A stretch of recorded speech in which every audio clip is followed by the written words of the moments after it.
നമസ്കാരം സുഹൃത്തുക്കളെ, current അഫയേഴ്സിന്റെ final lab ക്ലാസ്സിലേക്ക് എല്ലാ കൂട്ടുകാർക്കും സ്വാഗതം. നാളെ 10th പ്രിലിംസ് എക്സാം എഴുതാൻ പോകുന്ന കൂട്ടുകാരും ഓഗസ്റ്റ് 1-ാം തീയതി എഴുതാൻ പോകുന്ന കൂട്ടുകാരും ഒക്കെ തീർച്ചയായിട്ടും കണ്ടിരിക്കേണ്ട ഒരു വീഡിയോ തന്നെയാണ്. ക്ലാസ്സുകൾ തന്നെയാണ്. കറണ്ട് അഫയേഴ്സിന് നല്ല രീതിയിൽ നമുക്ക് എന്ത് ചെയ്യണം, മാർക്കുകൾ സ്കോർ ചെയ്യണം. അപ്പോൾ അതിനുള്ള അത്തരത്തിലുള്ള ഒരു ക്ലാസ്സുകളാണ്. നല്ല രീതിയിൽ പ്രയോജനപ്പെടുത്തുക. നല്ല രീതിയിൽ ക്ലാസ്സുകളൊന്നും ഇനി രാത്രിയൊന്നും ഒരുപാട് നേരം ഇരുന്നിട്ടൊന്നും ഉറക്കം ഒഴിച്ചിട്ടൊന്നും കാണാതെ ഇരിക്കുക കേട്ടോ. മൈൻഡൊക്കെ ഒന്ന് ഫ്രീ ആകുക. അവരവരുടെ മതത്തിൽ വിശ്വസിക്കുന്ന അതാത് ദൈവവിശ്വാസം ഏതിലാണോ അതിൽ നമുക്ക് ഓരോരോ മതങ്ങളുണ്ടല്ലോ, അപ്പൊ അതില് വിശ്വാസം അർപ്പിക്കുക. അമ്പലങ്ങളിലാണെങ്കിൽ അമ്പലങ്ങളിൽ, ചർച്ചുകളിലൊക്കെ ഒക്കെ പോയിട്ട് മനസ്സുരുകിയിട്ട് തന്നെ പ്രാർത്ഥിക്കുക. ദൈവം കൂടെ ഉണ്ടാവും കേട്ടോ. നിങ്ങൾ ആത്മാർത്ഥമായിട്ട് നിങ്ങൾ വർക്ക് ചെയ്തിട്ടുണ്ടോ, നിങ്ങൾക്കത് കിട്ടിയിരിക്കും. അതിൽ ഒരു മാറ്റം ഉണ്ടാകില്ല. ധൈര്യമായിട്ട് മുന്നേറുക. വലിയതായിട്ട് നന്നായിട്ട് ക്വസ്റ്റ്യൻ സിമ്പിൾ ആണെന്നുള്ള എക്സെപ്റ്റ് ചെയ്തിട്ട് ഒന്നും നിങ്ങൾക്കൊരു എക്സ്പെക്ടേഷനും വേണ്ട. മനസ്സിലായോ? ക്വസ്റ്റ്യൻ ഭയങ്കര ടൈറ്റ് ആയിരിക്കും, ഒരുപാട് സ്റ്റേറ്റ്മെന്റ് ഉണ്ടാവും, അല്ലെങ്കിൽ ക്വസ്റ്റ്യൻ സിമ്പിൾ ആയിരിക്കും. ഒരു എക്സ്പെക്ടേഷനും ഇല്ലാതെ പോകുക. അറിയാവുന്ന ക്വസ്റ്റ്യൻസ് ചെയ്യുക, തിരിച്ചു വരിക. ഓക്കെ ആണോ? നെഗറ്റീവ് അടിക്കാതെ പരമാവധി ശ്രമിക്കുക. പ്രിലിംസ് ആണ്, അതിൻ്റെ ഒരു ബോധം നിങ്ങൾക്ക് ഉണ്ടാകണം. മനസ്സിലായോ? കാരണം ലിസ്റ്റ് ഒരുപാട് പേരുണ്ടാകും. അതുകൊണ്ട് തന്നെ, കാരണം കമ്പനി കോർപ്പറേഷൻ ലാസ്റ്റ് ഗ്രേഡ് ആണ്, ഒരുപാട് പേര് ലിസ്റ്റ് ഉണ്ടാകും. അതുകൊണ്ട് തന്നെ അതിൽ ഉൾപ്പെടാൻ ആദ്യമായിട്ട് ശ്രമിക്കുക. എന്നിട്ട് എന്ത് ചെയ്യാം, നമുക്ക് മെയിൻസിന് വേണ്ടിയിട്ട് അടുക്കും ചിട്ടയോട് കൂടിയിട്ട് മെയിൻസിന്റെ ക്ലാസ്സുകൾ സ്റ്റാർട്ട് ചെയ്യാം.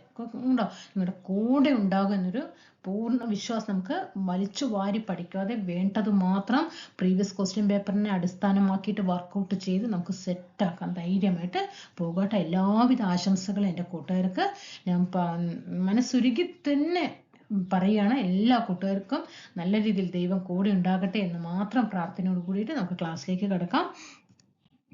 നോക്കാം. ഫസ്റ്റ് നമുക്ക് നോക്കുന്നത് കേരള പുരസ്കാരമാണ് കേട്ടോ. കേരള പുരസ്കാരം 2025 ലഭിച്ചത് ആർക്കൊക്കെയാണ്? കേരളശ്രീ അറിയാലോ.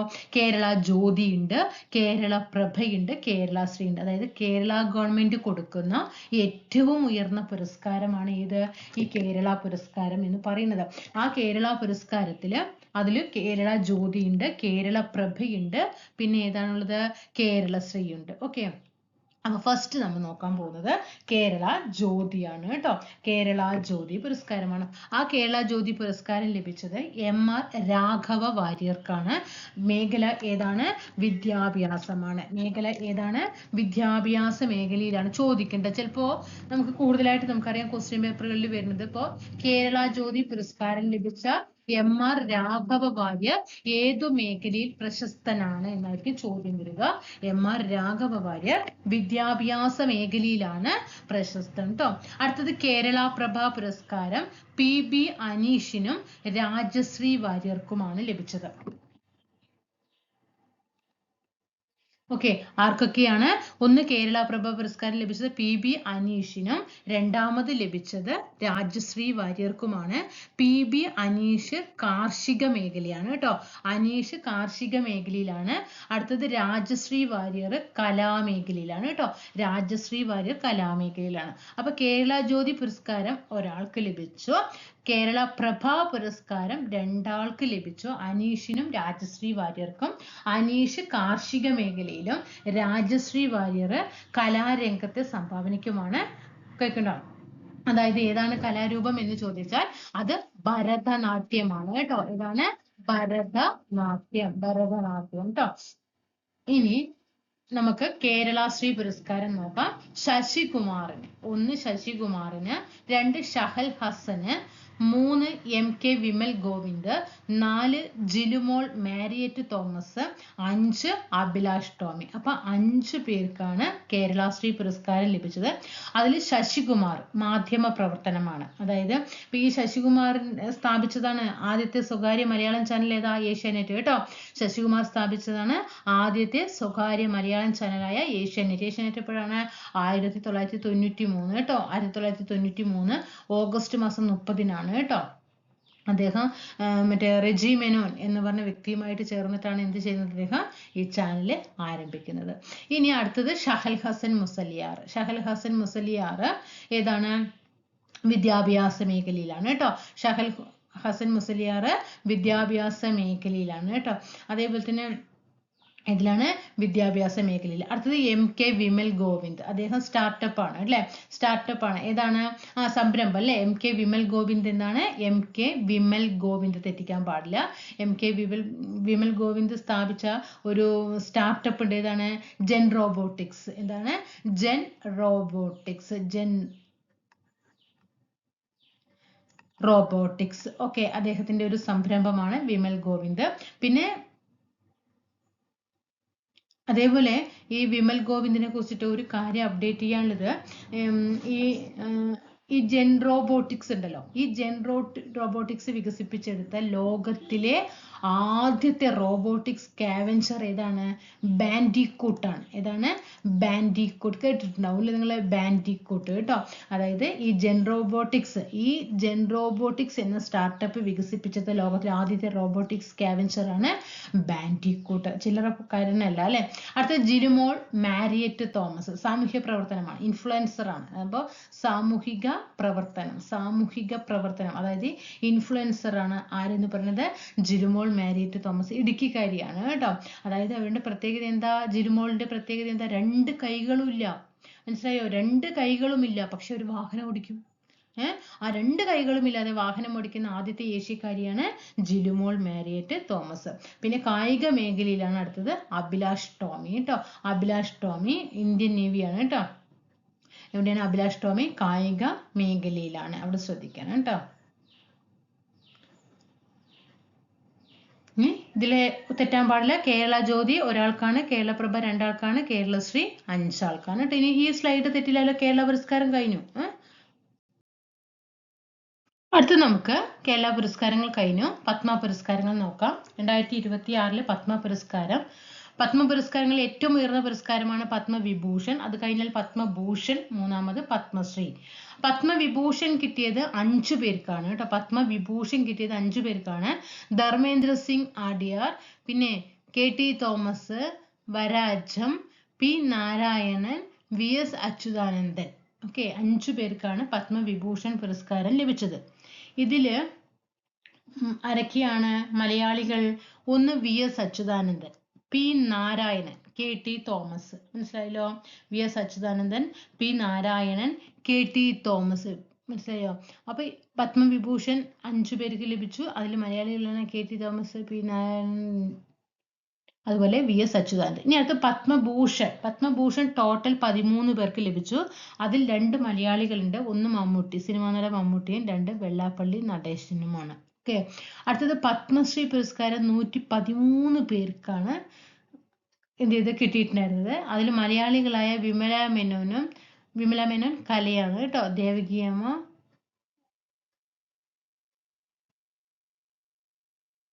വിമല മേനോൻ കലയാണ്. ദേവകിയമ്മ സാമൂഹ്യ പ്രവർത്തനമാണ് കേട്ടോ. തെറ്റിക്കല്ലേ കേട്ടോ. കലാമണ്ഡലം വിമല മേനോനും, അതുപോലെ കൊല്ലക്കൽ ദേവകി അമ്മയും, പിന്നെ മുത്തുനായകം. ഇവർ 3 പേർക്കാണ് പത്മശ്രീ പുരസ്കാരം. ഇത് തെറ്റിക്കാൻ പാടില്ല. പത്മവിഭൂഷൺ 5, പത്മഭൂഷൺ 13, പത്മശ്രീ 113. പത്മവിഭൂഷൺ ലഭിക്കുന്ന 5 പേർക്കാണ് പത്മവിഭൂഷൺ. അതിൽ ധർമ്മേന്ദ്ര സിംഗ് ആഡിയാർ, പിന്നെ KT തോമസ്, പിന്നെ N Raj, P Narayanan, VS അച്യുതാനന്ദനും KT തോമസും P നാരായണനും ഒക്കെ മലയാളികളാണ്. പിന്നെ പത്മഭൂഷൺ മമ്മൂട്ടി, വെള്ളാപ്പള്ളി നടേശൻ. ഇവർക്ക് 2 പേർക്കും മമ്മൂട്ടി, വെള്ളാപ്പള്ളി നടേശൻ മലയാളികളാണ്. മൊത്തം 13 പേർക്കാണ് കിട്ടിയത്. അടുത്ത പത്മശ്രീ 113 പേർക്കാണ് ആകെ കിട്ടിയത്. അതിൽ മലയാളികളാണ് വിമല മേനോനും, പിന്നെ കൊല്ലക്കൽ ദേവകി അമ്മയും, മുത്തുനായകവും. ഓക്കെ, തെറ്റിക്കണ്ട കേട്ടോ. അടുത്ത നമുക്ക് 2026 റിപ്പബ്ലിക് ഡേ നോക്കാം. 77ാമത്തെ റിപ്പബ്ലിക് ഡേ ആണ് ആഘോഷിച്ചത്. എവിടെയാണ് റിപ്പബ്ലിക് ദിന പരേഡ് നടക്കുന്നത്? എവിടെയാണ്? കർത്തവ്യപഥിലാണ് അല്ലെ. എവിടെയാണ്? കർത്തവ്യപഥിലാണ് റിപ്പബ്ലിക് ദിന പരേഡ് നടക്കുന്ന വേദി. കർത്തവ്യപഥാണ്. കർത്തവ്യപഥ് ന്യൂഡൽഹിയിലാണ്. കർത്തവ്യപഥിന്റെ മുൻപത്തെ പേരെന്താണ്? രാജ്പഥ് എന്നാണ് കേട്ടോ. കർത്തവ്യപഥിന്റെ മുൻപത്തെ പേര് രാജ്പഥ്. രാജ്പഥിന്റെ പേര് പുനർനാമകരണം ചെയ്തിട്ടാണ് ഇതിനെ കർത്തവ്യപഥ് എന്നാക്കിയത്. ന്യൂഡൽഹിയാണ്. ഇനി റിപ്പബ്ലിക് ദിന പരേഡ് എവിടെയാണ് അവസാനിപ്പിക്കുക? റിപ്പബ്ലിക് ദിന പരേഡ് കർത്തവ്യപഥില്, എന്നാൽ അത് അവസാനിക്കുന്നത് ചെങ്കോട്ടയിലാണ് കേട്ടോ. അവസാനിക്കുന്നത് എവിടെയാണ്? ചെങ്കോട്ടയിലാണ്. അതേപോലെ നമുക്ക് ഈ എന്താ പറയാ റിപ്പബ്ലിക് ദിനത്തെ കുറിച്ചിട്ട് നമുക്ക് പൊതുവായിട്ട് അറിഞ്ഞിരിക്കേണ്ട കാര്യങ്ങൾ എന്തൊക്കെയാണ്? നമുക്കറിയാം റിപ്പബ്ലിക് ദിനത്തില് വന്ദേ മാതരം അല്ലേ? എന്താണ് റിപ്പബ്ലിക് ദിന പരേഡിന്റെ പ്രധാനപ്പെട്ട പ്രമേയം എന്താണ്? അത് നന്നായിട്ട് പഠിച്ചു വെക്കണേ, നന്നായിട്ട് അത് ശ്രദ്ധിച്ചു വെക്കണേ. റിപ്പബ്ലിക് ദിന പരേഡിന്റെ പ്രമേയം എന്താണെന്ന് ചോദിക്കും. വന്ദേ മാതരം 150 വർഷങ്ങൾ എന്നാണ്. 2026 റിപ്പബ്ലിക് ദിനത്തിന്റെ പ്രമേയം വന്ദേ മാതരം 150 വർഷങ്ങൾ. വന്ദേ മാതരം 150 വർഷങ്ങൾ എന്നാണ് പ്രമേയം ട്ടോ. അത് തെറ്റിക്കാൻ പാടില്ല. കാരണം എന്താണ്? 1875 അല്ലേ? 1875 വന്ദേ മാതരം എന്ന കവിത എന്ത് ചെയ്യുന്നത്? ബങ്കിം ചന്ദ്ര ചാറ്റർജിയുടെ ആനന്ദമഠം എന്ന നോവലിൽ നിന്നും എടുത്തിട്ടുള്ളതാണ്. ഏത്? വന്ദേ മാതരം. ബങ്കിം ചന്ദ്ര ചാറ്റർജിയുടെ ആനന്ദമഠം എന്ന നോവലിൽ നിന്നും എടുത്തിട്ടുള്ളതാണ് ഈ വന്ദേ മാതരം എന്ന് പറയുന്നത്. ഈ ആനന്ദമഠം എന്ന നോവലിലെ വിഷയം എന്താണ്? സന്യാസി കലാപമാണ് അല്ലെ? സന്യാസി കലാപമാണ്. അപ്പൊ അതിൽ നിന്നും 1875 കഴിഞ്ഞു. 2026 ആകുമ്പോഴേക്കും എത്രയായി? 150 വർഷങ്ങളായി ട്ടോ. അവിടെ തെറ്റിക്കാൻ പാടില്ല ട്ടോ. അങ്ങനെ 1875 കഴിഞ്ഞ് 1896 ഇന്ത്യൻ നാഷണൽ കോൺഗ്രസിന്റെ സമ്മേളനത്തിലാണ് എന്ത് ചെയ്യുന്നത്? കൊൽക്കത്തയിൽ നടന്ന സമ്മേളനത്തിലാണ് ആദ്യമായിട്ട് എന്ത് ചെയ്യുന്നത്? വന്ദേ മാതരം പാടുന്നത് ട്ടോ. 1896 ഇന്ത്യൻ നാഷണൽ കോൺഗ്രസിന്റെ കൽക്കട്ട സമ്മേളനത്തിൽ വെച്ചിട്ടാണ് ആദ്യമായിട്ട് എന്ത് ചെയ്യുന്നത്? വന്ദേ മാതരം ആലപിക്കുന്നത്. ആരാ ആലപിക്കുന്നത്? രവീന്ദ്രനാഥ ടാഗോർ ആണ്. ആരാണ്? രവീന്ദ്രനാഥ ടാഗോർ ആണ് ട്ടോ. ഓക്കെ. 1950 ജനുവരി മാസം 24 വന്ദേ മാതരത്തെ ദേശീയ ഗീതമായിട്ട് അംഗീകരിക്കുന്നത്. 1950 ജനുവരി 24 വന്ദേ മാതരത്തെ ദേശീയ ഗീതമായിട്ട് ആരംഭിക്കുന്നത് ട്ടോ. അതേപോലെ തന്നെ ഇപ്പൊ നമ്മൾ പറഞ്ഞു വന്ദേ മാതരം 150 വർഷം എന്നതാണ് പ്രമേയം എന്ന് പറഞ്ഞു അല്ലെ? പ്രമേയം വന്ദേ മാതരം 150 വർഷം എന്ന് പറഞ്ഞു. എന്നാൽ അതിന് വേറൊരു ഉപപ്രമേയവും കൂടിയിട്ടുണ്ട്. ഇത് പ്രമേയം. ഇനി ഒരു ഉപപ്രമേയം ഉണ്ട്. അതെന്താണ് ഉപപ്രമേയം? സമൃദ്ധി കാ മന്ത്ര. എന്താണ്? സമൃദ്ധി കാ മന്ത്ര എന്ന ഉപപ്രമേയം ഉണ്ട്. അത് ഈ സമൃദ്ധി കാ മന്ത്ര എന്ന് പറയുന്നത് ഈ ആത്മനിർഭർ ഭാരത് ഇല്ലേ, അതിനെ കുറിച്ചിട്ടാണ് കേട്ടോ. ആത്മനിർഭർ ഭാരത് അതിനെ കുറിച്ചിട്ടായിരുന്നു ഈ സമൃദ്ധി കാ മന്ത്ര എന്ന ഉപപ്രമേയം എന്ന് പറയുന്നത്. ഇനി വെരി വെരി ഇമ്പോർട്ടന്റ്, 2026 റിപ്പബ്ലിക് ദിനത്തിന്റെ പങ്കെടുത്ത അതിഥികൾ ആരൊക്കെയാണ്? അപ്പൊ നമുക്കറിയാം 1950 ജനുവരി 24 ദേശീയ ഗീതത്തെ അംഗീകരിക്കുന്നത് എന്ന് പറഞ്ഞു. ആദ്യമായിട്ടാണ് ഒരു യൂറോപ്യൻ യൂണിയനിൽ നിന്നും എന്ത് ചെയ്യുന്നത്? അതിഥികളായിട്ട് എത്തുന്നത്. അപ്പൊ 2026 പ്രത്യേകതയുണ്ട്. യൂറോപ്യൻ യൂണിയനിൽ നിന്നും ആദ്യമായിട്ടാണ് റിപ്പബ്ലിക് ദിന പരേഡിൽ അതിഥികളായിട്ട് എത്തുന്നത്. ആരൊക്കെയാണ് എത്തുന്നത്? ഒന്ന് അന്റോണിയോ ലൂയിസും 2 ഉർസുല വോൺ ഡെർ ലയനും. 2 പേരാണ് ഇപ്പോഴത്തെ റിപ്പബ്ലിക് ദിന പരേഡിലെ മുഖ്യ വിശിഷ്ട അതിഥികൾ എന്ന് പറയുന്നത്. അന്റോണിയോ ലൂയിസ് യൂറോപ്യൻ കൗൺസിൽ പ്രസിഡന്റും ഉർസുല വോൺ ഡെർ ലയൻ യൂറോപ്യൻ കമ്മീഷൻ പ്രസിഡന്റുമാണ്. ഇവിടെ കൗൺസിലും ഇവിടെ കമ്മീഷനും കേട്ടോ. അന്റോണിയോ ലൂയിസ് യൂറോപ്യൻ യൂണിയന്റെ കൗൺസിൽ പ്രസിഡന്റും ഉർസുല വോൺ ഡെർ ലയൻ യൂറോപ്യൻ യൂണിയന്റെ കമ്മീഷൻ പ്രസിഡന്റുമാണ്. ഓക്കെ ആണല്ലോ, അവിടെ തെറ്റിക്കാൻ പാടില്ല. എന്നാൽ 1950 ജനുവരി 24 ദേശീയ ഗീതം അംഗീകരിക്കുന്നത്. അപ്പൊ നമ്മുടെ ആദ്യത്തെ റിപ്പബ്ലിക് ദിനം നടക്കുന്നത് 1950 ജനുവരി 26 നമുക്കറിയാം അല്ലെ? അപ്പോ ഫസ്റ്റ് ഒന്നാമത്തെ റിപ്പബ്ലിക് ദിനത്തിന് അതിഥിയായത് ഇത് ആരാ? ഒന്നാമത് റിപ്പബ്ലിക് ദിന ആഘോഷത്തില് നമ്മുടെ രാജ്യത്ത് വിശിഷ്ട അതിഥിയായി എത്തിയത് ആരാണ്? സുകാർണോ ആണ് അല്ലെ? ഇന്തോനേഷ്യൻ പ്രസിഡന്റ് ആയ സുകാർണോ ആണ് എന്ത് ചെയ്യുന്നത്? ആദ്യത്തെ റിപ്പബ്ലിക് ദിന പരേഡില് മുഖ്യ അതിഥിയായിട്ട് എത്തുന്നത്. ആരാണ്? സുകാർണോ ഇന്തോനേഷ്യൻ പ്രസിഡന്റ് ആണ്. സുകാർണോ ഇന്തോനേഷ്യൻ പ്രസിഡന്റ് ആണ്. തെറ്റിക്കാൻ പാടില്ല കേട്ടോ. ഇനി അക്ഷിത ധൻകർ. ആരാണ് അക്ഷിത ധൻകർ എന്ന് പറയുന്നത്? നമ്മുടെ 2026 റിപ്പബ്ലിക് ദിന പരേഡില് ആഘോഷം നടക്കുന്നുണ്ടല്ലോ. അപ്പൊ ഈ കർത്തവ്യപഥില് അല്ലെ, നമ്മളിവിടെ പറഞ്ഞു കർത്തവ്യപഥില് നമ്മുടെ രാഷ്ട്രപതിയായിട്ടുള്ള ദ്രൗപദി മുർമു എന്ത് ചെയ്യും? ദേശീയ പതാക ഉയർത്തും അല്ലെ. ആ രാഷ്ട്രപതി ദേശീയ പതാക ഉയർത്തുന്ന സമയത്ത് ആ ചടങ്ങിൽ പങ്കാളിയായിട്ടുള്ള ഇന്ത്യൻ, അതായത് അവരോടൊപ്പം ഇന്ത്യൻ രാഷ്ട്രപതിയോടൊപ്പം പതാക ഉയർത്തുന്ന ചടങ്ങിൽ പങ്കാളിയായ വ്യോമസേന ഉദ്യോഗസ്ഥയാണ് ആര്? അക്ഷിത ധൻകർ. വ്യോമസേനയാണ് കേട്ടോ, വ്യോമസേന.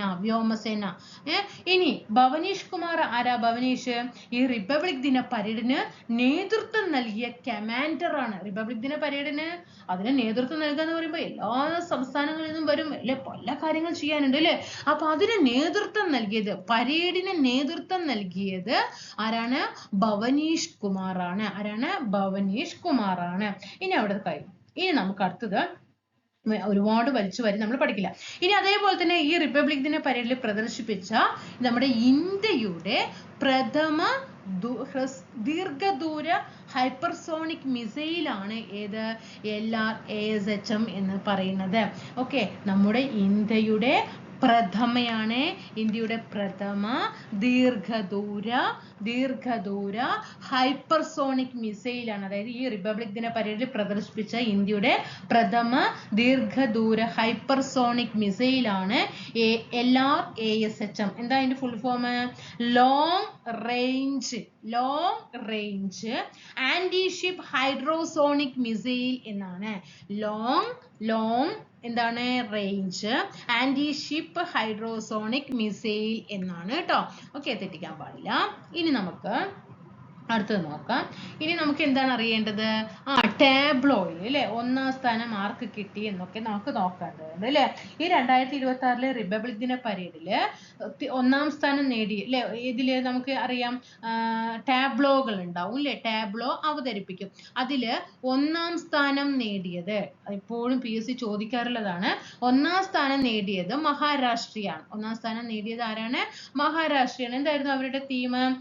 ലോകമാന്യ തിലക് ആരംഭിച്ച ഗണേശോത്സവം. ലോകമാന്യ തിലക് ആരംഭിച്ച ഗണേശോത്സവമാണ് ഇപ്രാവശ്യത്തെ മികച്ച ടാബ്ലോ ആയിട്ട് 1ാം സ്ഥാനം കിട്ടിയത്. എങ്കിൽ 2ാം സ്ഥാനം ഏത് സംസ്ഥാനത്തിനാണ്? 2ാം സ്ഥാനം ജമ്മു ആൻഡ് കാശ്മീരിനാണ്. ജമ്മു ആൻഡ് കാശ്മീരിന്റെ ടാബ്ലോ ഏതായിരുന്നു? ജമ്മു ആൻഡ് കാശ്മീരിന്റെ ഹാൻഡിക്രാഫ്റ്റുകളായിരുന്നു. ഏതാണ്?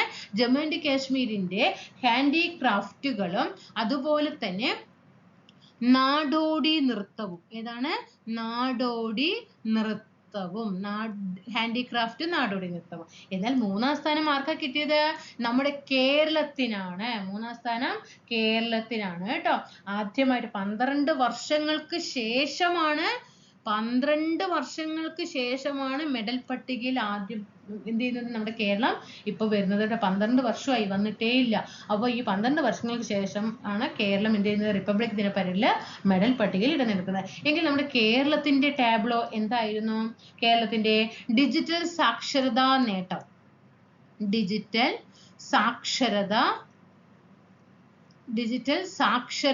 നേട്ടവും പിന്നെ എന്തും കൂടി ഉണ്ടായിരുന്നു? കൊച്ചി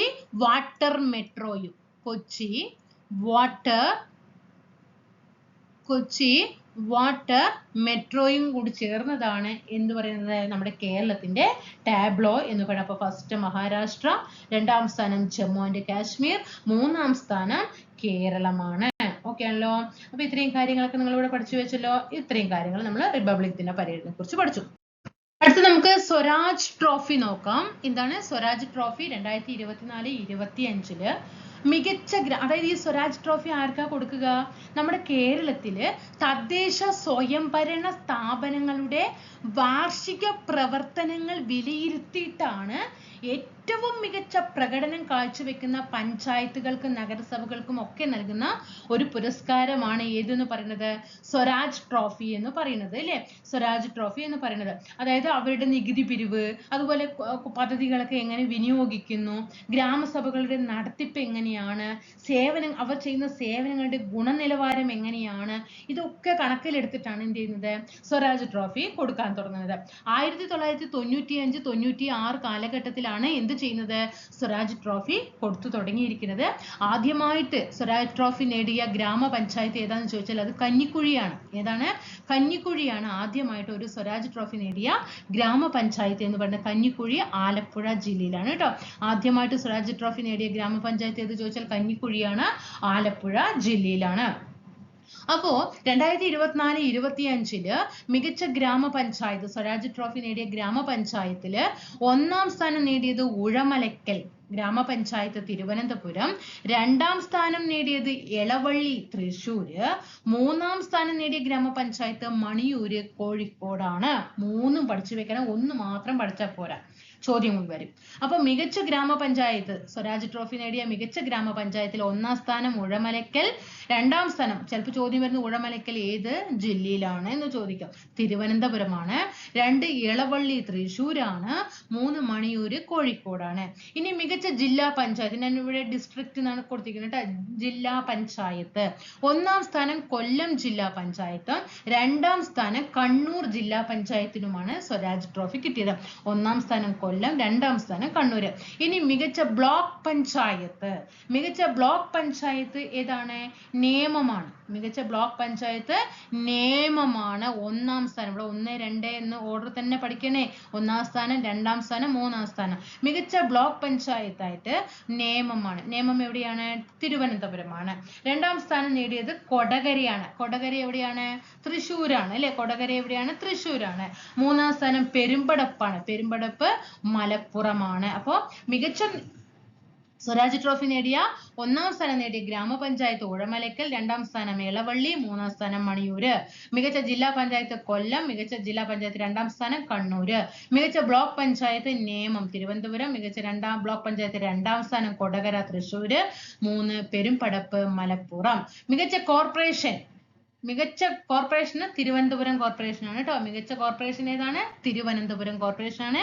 മികച്ച മുനിസിപ്പാലിറ്റി 1ാം സ്ഥാനം ഗുരുവായൂരും, 2ാം സ്ഥാനം മട്ടന്നൂരും. മികച്ച കോർപ്പറേഷൻ തിരുവനന്തപുരം, മികച്ച മുനിസിപ്പാലിറ്റി ഏതാണ്? ഗുരുവായൂരാണ്, 2ാം സ്ഥാനം മട്ടന്നൂര്, 3ാം സ്ഥാനമാണ് കുന്നംകുളം. ഗുരുവായൂര്, മട്ടന്നൂര്, കുന്നംകുളം. ഗുരുവായൂര്, മട്ടന്നൂര്, കുന്നംകുളം തെറ്റിക്കാൻ പാടില്ല. അങ്ങനെ അവര് എന്ത് ചെയ്തു? മികച്ച മുനിസിപ്പാലിറ്റി ആയിട്ട് തെരഞ്ഞെടുത്തു. ഇനി ഈ 1ാം സ്ഥാനം നേടുന്ന തദ്ദേശ സ്ഥാപനങ്ങളുണ്ടല്ലോ, 1ാം സ്ഥാനം നേടുന്നത് അതിൽ എത്ര ലക്ഷം രൂപയാ? ഇവർക്ക് എത്ര ലക്ഷം രൂപ കിട്ടും? 50 ലക്ഷം. എത്രയാണ്?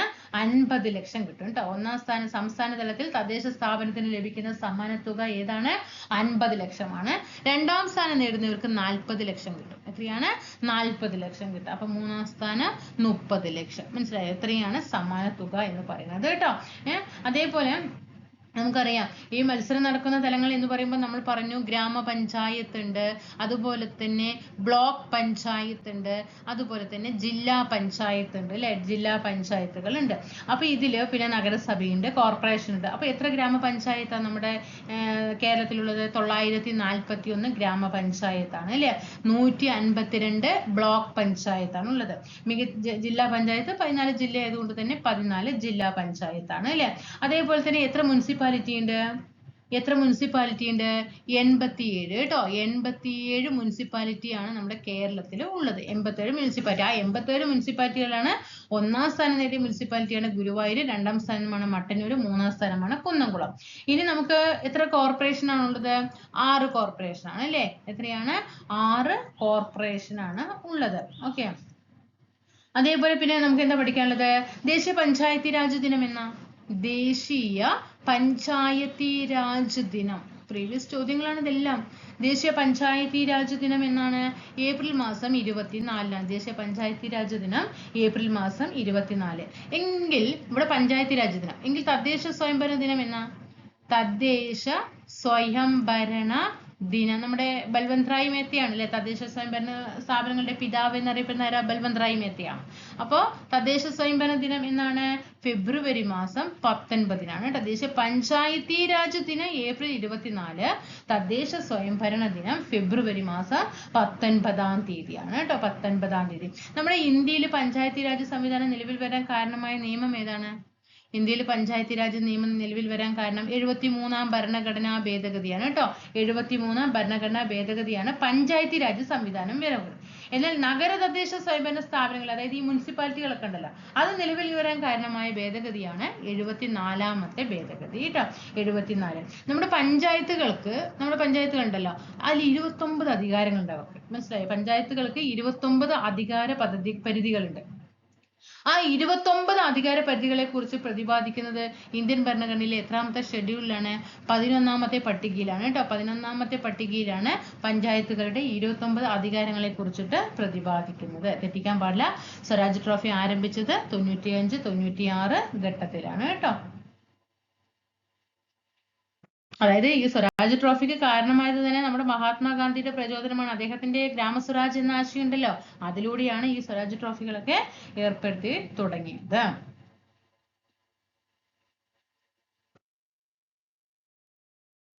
അടുത്തത് മഹാത്മാ അയ്യങ്കാളി പുരസ്കാരമാണ്. നഗര തൊഴിലുറപ്പ് പദ്ധതിയിലെ മികവിന് നൽകുന്ന പുരസ്കാരമാണ് മഹാത്മാ അയ്യങ്കാളി. നഗര തൊഴിലുറപ്പ് കേട്ടോ. നഗര തൊഴിലുറപ്പ്. ഓക്കെ. അപ്പോ ഇവിടെ മികച്ച ഗ്രാമം മഹാത്മാ അയ്യങ്കാളി പുരസ്കാരത്തിൽ മികച്ച സംസ്ഥാന തലത്തിൽ തന്നെ കേട്ടോ, സംസ്ഥാന തലത്തിൽ മികച്ച ഗ്രാമപഞ്ചായത്തിനുള്ള മഹാത്മാ പുരസ്കാരം നേടിയത് എടവക ഗ്രാമപഞ്ചായത്താണ്, വയനാട് കേട്ടോ. സംസ്ഥാന തലത്തിലെ മികച്ച ഗ്രാമപഞ്ചായത്തിനുള്ള മഹാത്മാ അവാർഡില് 1-ാം സ്ഥാനം നേടിയത് എടവക പഞ്ചായത്ത്, വയനാട്. ഇനി 1-ാം സ്ഥാനം നേടിയ മുനിസിപ്പാലിറ്റി, അയ്യങ്കാളി പുരസ്കാരത്തിൽ 1-ാം സ്ഥാനം നേടിയ മുനിസിപ്പാലിറ്റി ഷൊർണൂർ മുനിസിപ്പാലിറ്റിയും 2-ാം സ്ഥാനം നേടിയ മുനിസിപ്പാലിറ്റി താനൂർ മുനിസിപ്പാലിറ്റിയുമാണ്. ഇനി മഹാത്മാ അവാർഡ് അതില് മികച്ച ബ്ലോക്ക് പഞ്ചായത്തായിട്ട് തെരഞ്ഞെടുക്കപ്പെട്ടത് പെരുങ്കടവിളയാണ്. ഗ്രാമീണ മേഖലയെ അടിസ്ഥാനമാക്കിയിട്ടാണ് കണക്കാക്കിയിരിക്കുന്നത് കേട്ടോ. മികച്ച ബ്ലോക്ക് പഞ്ചായത്തായിട്ട് അവാർഡ് നേടിയത് പെരുങ്കടവിളയാണ്. ഏതാണ്? പെരുങ്കടവിള. ഇനി അതേപോലെ 2-ാം സ്ഥാനം നേടിയത് ആരാണ്? പെരുങ്കടവിള. 2-ാം സ്ഥാനം നേടിയത് ചിറയിൻകീഴാണ്. ആരാണ്? ഇതാണ് ചിറയിൻകീഴ്. ഏതാണ്? ചിറയിൻകീഴും 3 നേമവുമാണ് കേട്ടോ. 3 നേമവുമാണ്. ഓക്കെ. ഇവിടെ ഇത് മാറ്റണം കേട്ടോ. ഇത് മാറ്റണേ. ബ്ലോക്ക് ഏതാണ്? പെരുങ്കടവിള. ബ്ലോക്ക് പെരുങ്കടവിള. 2 ചിറയിൻകീഴ്, 3 നേമം. 3ഉം എവിടെയാണ്? തിരുവനന്തപുരമാണ് കേട്ടോ. 3ഉം തിരുവനന്തപുരമാണ്. ഇനി മികച്ച കോർപ്പറേഷനായിട്ട് കൊല്ലം. മികച്ച മഹാത്മാ അയ്യങ്കാളി പുരസ്കാരം നേടിയ മികച്ച കോർപ്പറേഷൻ കൊല്ലം കോർപ്പറേഷൻ ആണ്. മികച്ച ഗ്രാമപഞ്ചായത്ത് എടവക പഞ്ചായത്താണ്. മികച്ച മുനിസിപ്പാലിറ്റികളിൽ ഷൊർണൂർ 1-ാം സ്ഥാനം, താനൂർ 2-ാം സ്ഥാനം. മികച്ച ബ്ലോക്ക് പഞ്ചായത്ത് പെരുങ്കടവിള, 2-ാം സ്ഥാനം ചിറയിൻകീഴ്, 3-ാം സ്ഥാനം നേമം. ഓക്കെ ആണല്ലോ അയ്യങ്കാളി പുരസ്കാരം. അത് പഠിച്ചു വെക്കുക.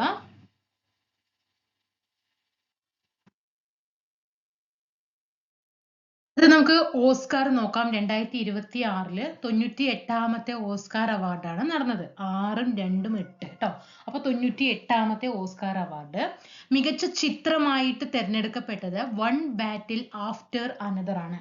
മികച്ച ചിത്രം ഏതാണ്? ഒരു മിനിറ്റ്, നമുക്ക് കുറച്ച് കാര്യങ്ങൾ പറഞ്ഞിട്ട് നമുക്ക് ഇതിലേക്ക് കടക്കാം. എവിടെ വെച്ചിട്ടാണ് നടന്നത് എന്ന് ചോദിച്ചാൽ ഡോൾബി തിയേറ്ററിലാണ്. എവിടെയാണ്? ഡോൾബി തിയേറ്റർ, ലോസ് ആഞ്ചൽസ് ആണ് കേട്ടോ. ലോസ് ആഞ്ചൽസിൽ വെച്ചിട്ടാണ് ഈ പുരസ്കാര ചടങ്ങ് നടക്കുന്നത്.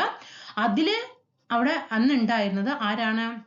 നമുക്കറിയാം, ഒരു വിശിഷ്ട വ്യക്തികൾ ഉണ്ടാവും അല്ലെ. അതാരായിരുന്നു?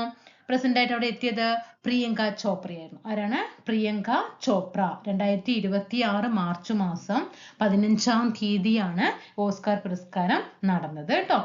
Dolby theatre, Los Angeles. മികച്ച ചിത്രമായിട്ട് തിരഞ്ഞെടുക്കപ്പെട്ടത് വൺ ബാറ്റിൽ ആഫ്റ്റർ അനദർ ആണ്. മികച്ച ചിത്രം ഏതാണ്?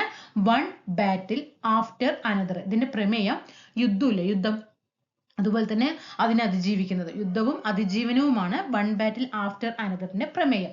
ഇനി മികച്ച സംവിധായകൻ, മികച്ച ഡയറക്ടർ അല്ലെ, പോൾ തോമസ് ആൻഡേഴ്സൺ ആണ് കേട്ടോ. മികച്ച സംവിധായകൻ ആരാണ്?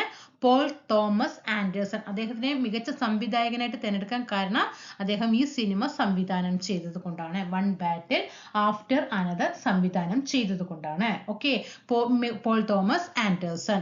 മികച്ച നടൻ മൈക്കൽ ബി ജോർദൻ. മികച്ച നടൻ ആരാണ്? Michael B Jordan. മികച്ച നടി ജെസ്സി ബക്ലിയാണ്. മികച്ച സഹനടൻ സീൻ പെൻ ആണ്. ആരാണ്? മികച്ച സഹനടൻ സീൻ പെൻ. എമി മാഡിഗൻ ആണ് മികച്ച സഹനടി എന്ന് പറയുന്നത്.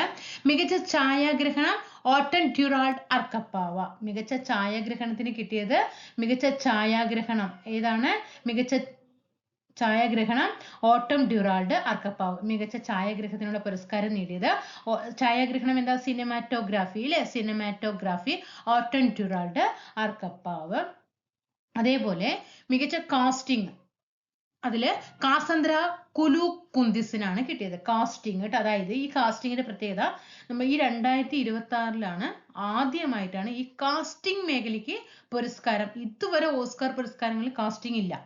ആദ്യമായിട്ടാണ്. ചിലപ്പോൾ ചോദ്യം 2026 ചോദ്യം വരാം, പുതിയതായിട്ട് ഓസ്കാർ അവാർഡ് നൽകി തുടങ്ങിയ വിഭാഗം ഏതെന്ന് ചോദിച്ചാൽ അത് കാസ്റ്റിംഗ് ആണ്. മികച്ച കാസ്റ്റിംഗ്, ബെസ്റ്റ് കാസ്റ്റിംഗിനുള്ള പുരസ്കാരം ലഭിച്ചത് ആർക്കാണ്? കാസന്ദ്ര കുലുക്കുന്തിസിനാണ്. ഇനി അതേപോലെ ഈ ഗോൾഡൻ, എന്താണ് ഈ ഗോൾഡന്റെ പ്രത്യേകത? മികച്ച ഒറിജിനൽ സോങ് പുരസ്കാരം നേടിയത്, മികച്ച ഒറിജിനൽ സോങ് പുരസ്കാരം നേടിയത് ഗോൾഡൻ ആണ്. എന്താണ് ഈ സെന്റിമെന്റൽ വാല്യൂ? എന്താ? അന്താരാഷ്ട്ര ഫീച്ചർ ഫിലിം പുരസ്കാരം. അന്താരാഷ്ട്ര ഫീച്ചർ ഫിലിം പുരസ്കാരം സെന്റിമെന്റൽ വാല്യൂവിനാണ്. ഇനി അവതാർ ഫയർ ആഷ് എന്ന് പറയുന്നത് എന്താണ്? അവതാർ ഫയർ ആൻഡ് ആഷ് എന്താ? മികച്ച വിഷ്വൽ എഫക്ട്സ് ആണ്.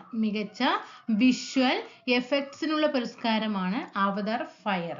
ഇനി ഈ ഓസ്കാർ പുരസ്കാരത്തില് ഇന്ത്യയുടെ ഔദ്യോഗിക, ചോദ്യം വരും, ഇന്ത്യയുടെ ഔദ്യോഗിക എൻട്രി ആയിട്ട് തിരഞ്ഞെടുക്കപ്പെട്ട ഹിന്ദി ചിത്രമാണ് ഹോം പൗണ്ട് എന്ന് പറയുന്നത്.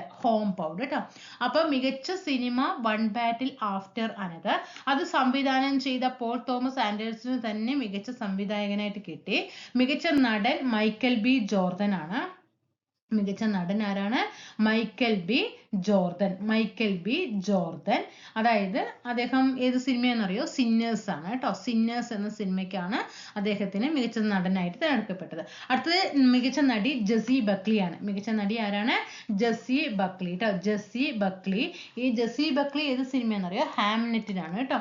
ഹാംനെറ്റ് സിനിമയ്ക്കാണ് ഇവർക്ക് പുരസ്കാരം കിട്ടിയത്. ഇവരൊരു ഐറിഷ് ആണ് കേട്ടോ. ആദ്യമായിട്ടാണ് ഒരു ഐറിഷ് താരത്തിന് എന്ത് ചെയ്യുന്നത്? ഓസ്കാർ പുരസ്കാരം ലഭിക്കുന്നത്. മികച്ച സഹനടൻ ആരാണ്? സീൻ പെൻ ആണ്. മികച്ച സഹനടി എമി മാഡിഗൻ ആണ്. മികച്ച സിനിമാറ്റോഗ്രാഫി ഛായാഗ്രഹണം ഓട്ടൻ ഡ്യൂറാൾഡ് അർക്കപ്പാവ്. മികച്ച കാസ്റ്റിംഗ് കാസന്ദ്ര കുലുക്കുന്തിസ്. ഒറിജിനൽ സോങ് വിഭാഗത്തിൽ ഗോൾഡന് കിട്ടി. അന്താരാഷ്ട്ര ഫീച്ചർ ഫിലിമില് സെന്റിമെന്റൽ വാല്യൂന് കിട്ടി. അതേപോലെ മികച്ച വിഷ്വൽ എഫക്ട്സിന് അവതാർ ഫയർ ആൻഡ് ആഷിന് കിട്ടി. ഇന്ത്യയുടെ ഔദ്യോഗിക എൻട്രി നേടി, അത് ഹിന്ദി ചിത്രമാണ് കേട്ടോ. ഹോം പൗണ്ട് ആണ്. കറണ്ട് അഫെയറിൽ നമുക്ക് 2025 സ്റ്റാർട്ട് ചെയ്തിട്ടുള്ള സർക്കാർ പദ്ധതികൾ, സ്ത്രീ സുരക്ഷാ പദ്ധതികളാണ് നോക്കാം. ഫസ്റ്റ് നമുക്ക് ഇതൊക്കെ സ്ത്രീകൾക്ക് വേണ്ടിയിട്ടുള്ളതാണ് കേട്ടോ. സ്ത്രീ സുരക്ഷാ പദ്ധതി അതൊക്കെ അറിയാം. നമുക്കിപ്പോൾ പുതിയ ഗവൺമെന്റ് വന്നപ്പോൾ അതിന് എന്ത് ചെയ്തിട്ടുണ്ട്? ഇപ്പം അതിൽ പൈസയൊന്നും വരുന്നില്ല അല്ലേ? എന്താണ്? 2025 ഒക്ടോബർ മാസത്തിലാണ് ഇത് ചെയ്യുന്നത്, സ്ത്രീ സുരക്ഷാ പദ്ധതി കേട്ടോ. അതായത് 1000 രൂപ ധനസഹായം കിട്ടുന്ന പദ്ധതി ഉണ്ടായിരുന്നല്ലോ, 1000 രൂപ ധനസഹായം. എന്താണ്, എത്രയാണ് വയസ്സ് അതിൽ പറഞ്ഞിട്ടുണ്ടായിരുന്നത്? 35 വയസ്സിനും 60 വയസ്സിനും ഇടയിലുള്ള തൊഴിൽരഹിതരായ സ്ത്രീകൾക്ക്, അതുപോലെ ട്രാൻസ് വുമൻസിനൊക്കെയാണ് ഈ സ്ത്രീ സുരക്ഷാ പദ്ധതി ഉണ്ടായിരുന്നത്, 1000 രൂപ. അടുത്തത് സുതികാമിത്രം. എന്താണ് ഈ സുതികാമിത്രം? അതായത് 2025 സെപ്റ്റംബർ മാസം 23-ാം തീയതിയാണ് ഗർഭിണികൾക്ക് കേട്ടോ. സുതികാമിത്രം ആർക്കാണ്? ഗർഭിണികൾക്ക്. അതുപോലെ തന്നെ ഈ പ്രസവാനന്തരം അമ്മമാരുണ്ടല്ലോ, ഈ ഗർഭിണികൾ പ്രസവിച്ചു കഴിഞ്ഞാൽ അവർ അമ്മമാരാകും അല്ലേ?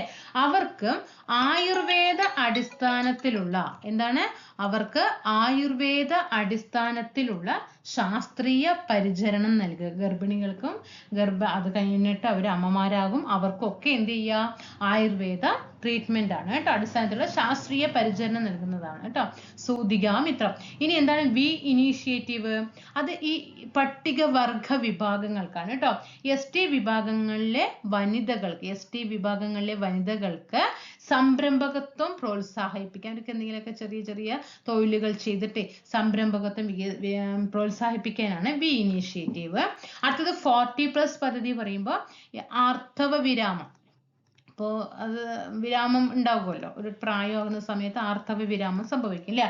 ആ ആർത്തവ വിരാമ ഘട്ടങ്ങളെ എന്ത് ചെയ്യാണ്? അതിലൂടെ കടന്നു പോകുന്ന സ്ത്രീകൾക്ക് ശാരീരികപരമായിട്ടും മാനസികപരമായിട്ടും സാമൂഹികവുമായിട്ടുള്ള പിന്തുണ നൽകുന്ന പദ്ധതിയാണ്. ആർത്തവ വിരാമം നേരിടുന്ന സ്ത്രീകൾക്ക് വേണ്ടിയിട്ടുള്ള പദ്ധതിയാണ് 40+ പദ്ധതി എന്ന്. അതായത് 40 എന്ന് പറയുമ്പോൾ 40 വയസ്സിന് ശേഷമല്ലേ ആർത്തവ വിരാമത്തിന് തുടക്കങ്ങൾ, ഓരോ ലക്ഷങ്ങൾ കണ്ടു തുടങ്ങും അല്ലേ? അപ്പൊ 40+ അങ്ങനെ ചിന്തിച്ചാൽ മതി. ഇനി തൻ്റെ ഇടം. തൻ്റെ ഇടം? ഈ ക്ഷേമ സ്ഥാപനങ്ങൾ ഉണ്ടല്ലോ, ഓരോരോ ലക്ഷ്യം വെച്ച് ഓരോ ക്ഷേമം നടപ്പിലാക്കുന്ന സ്ഥാപനങ്ങൾ. ആ ക്ഷേമ സ്ഥാപനങ്ങളിൽ വളരുന്ന കുട്ടികളുണ്ടാവും അല്ലേ? 18 വയസ്സ്. അവർക്ക് 18 വയസ്സ് തികയുന്ന സമയത്ത് പുനരധിവാസവും പിന്തുണയും ഒക്കെ നൽകുന്ന പദ്ധതിയാണ് തൻ്റെതായി അല്ലേ? 18 വയസ്സാകുമ്പോൾ അവർക്ക് അവരുടേതായിട്ടുള്ള ഒരു ഇടം, തൻ്റെ ഇടം. ഇനി സമാരംഭം. എന്താണ് സമാരംഭം? ഈ അതിക്രമങ്ങളെയൊക്കെ അതിജീവിക്കുന്ന സ്ത്രീകൾ ഉണ്ടാവും അല്ലേ? അതിക്രമങ്ങളെ അതിജീവിക്കുന്ന എല്ലാം സ്ത്രീ സുരക്ഷാ പദ്ധതികളാണ്.